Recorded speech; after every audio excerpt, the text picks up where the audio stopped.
नमस्कार, आपसे मेरा नाम है अशोक यादव एडवोकेट और मैं आप सभी के लिए लीगल एडवाइस से वीडियोस अपलोड करता हूं जो कि आप सब लाइक करते हैं, पसंद करते हैं, शेयर करते हैं और सब्सक्राइब भी करते हैं। अब तक नहीं किया है तुरंत करिएगा और दूसरे लोगों तक भी इस जानकारी को जरूर शेयर करिएगा।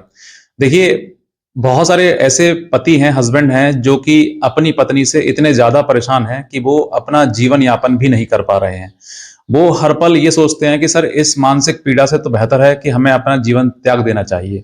आज उन्हीं के लिए मैं बताना चाहूंगा कि जो पत्नी ने जिसने आपका इतना जीवन मतलब पूरा नष्ट कर दिया है, उस महिला से आप अपने आप को किस तरीके से पीछे छुड़ा सकते हैं। दूसरा, आप उस महिला को साफ इनकार कर सकते हैं कि मैं ऐसी महिला को अपने घर में नहीं रखूंगा या फिर मैं उसके साथ नहीं रह पाऊंगा, क्योंकि आपका जीवन बहुत इंपॉर्टेंट है। आप अपने जीवन को समाप्त कर देते हैं छोटी छोटी बातों पर। एक महिला के उत्पीड़न से ही आप अपना जीवन समाप्त कर रहे हैं। इसका मतलब आपके अंदर जो शक्ति है, जो ताकत है, वो खत्म हो चुकी है और आप अब स्वयं ही अपने आप को अंदर से टूट चुके हैं।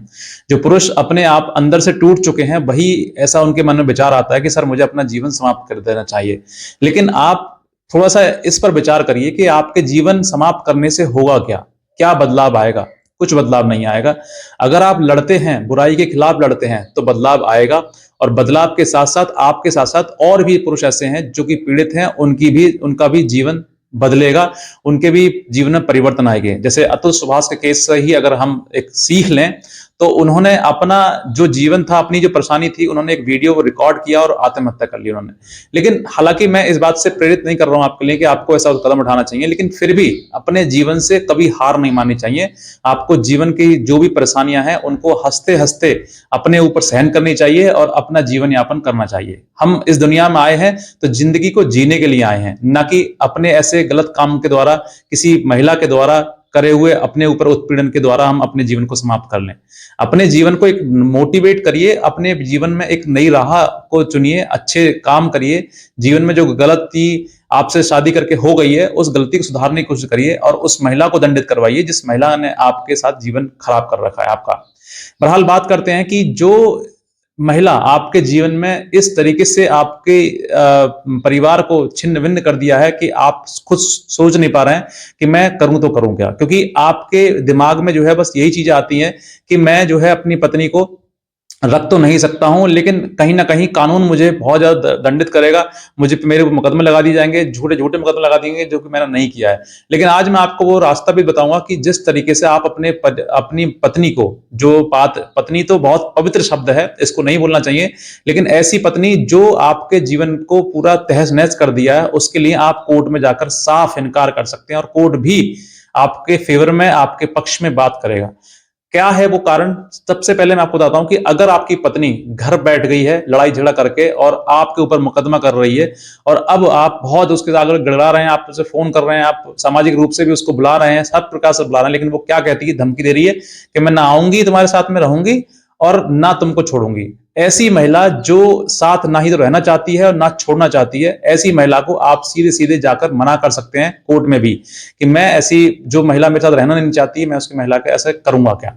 चाहे वो कितनी भी आपकी अच्छी पत्नी हो, लेकिन फिर भी अगर आप वो मना कर रही है आपके साथ रहने के लिए, तो आप साफ मना कर दें कि अगर वो मना कर रही है तो मैं भी उसके साथ रहना नहीं चाहता। ये जो कानून का, मैं अगर आप कहेंगे, आपके बयान स्टेटमेंट वगैरह होगा, अगर आप ये बात कहेंगे तो आप अपनी बात एविडेंस के साथ कहें, क्योंकि कहीं ना कहीं वो ओरली आपसे बोल देगी लेकिन कोर्ट में यही चिल्लाएगी कि मुझे तो छोड़ दिया, मैं तो रहना चाहती हूँ।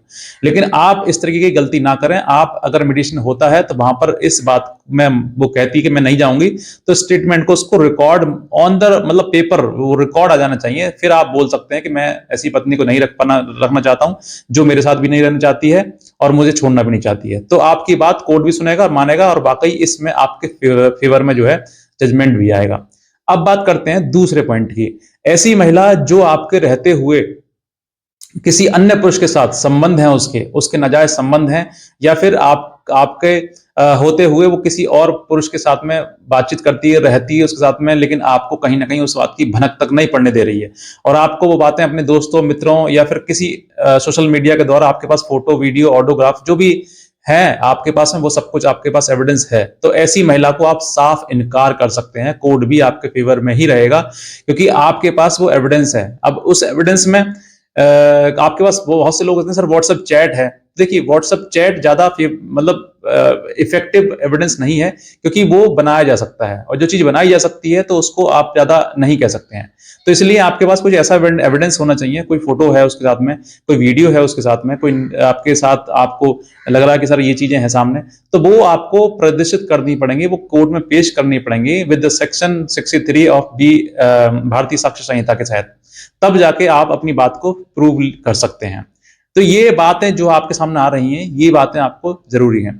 तीसरा क्या पॉइंट है कि किसी भी केस में कोई आप उसने ऐसा कोई केस कर दिया है जिस केस के आधार पर आपको बरी कर दिया है, मतलब जैसे 498 एक केस किया था, और 498 के केस के आधार पर अगर आपने वो केस लड़ा और उसके बाद आप बरी हो गए हैं, तो आप 100% ऐसी महिला को साथ रखने से मना कर सकते हैं, क्योंकि उसने क्रूरता कारित करी है, और क्रूरता के आधार पर आपको डाइवोर्स भी हो जाएगा। किसी भी स्टेटमेंट में कहीं पर भी आपको कहा जाए कि रखना चाहते हो, साफ मना कर दीजिए, नहीं रह सकता हूं।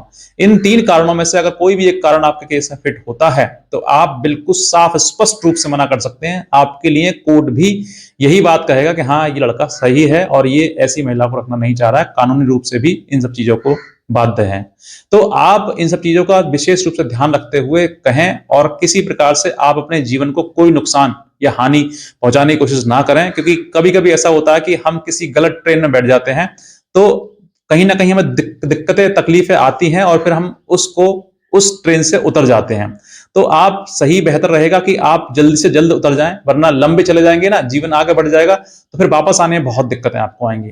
तो बस मैं यही कहना चाहूंगा कि अगर आप अपने जीवन में बहुत ज्यादा परेशान चल रहे हैं, बहुत ज्यादा डिप्रेशन में, टेंशन में हैं, तो इस डिप्रेशन टेंशन को थोड़ा सा सहन कीजिए, थोड़ा झेलिए। एक समय ऐसा आएगा कि प्रभु आपके ऊपर कृपा करेंगे और आपकी जीवन जो है वो बहुत अच्छा हो जाएगा।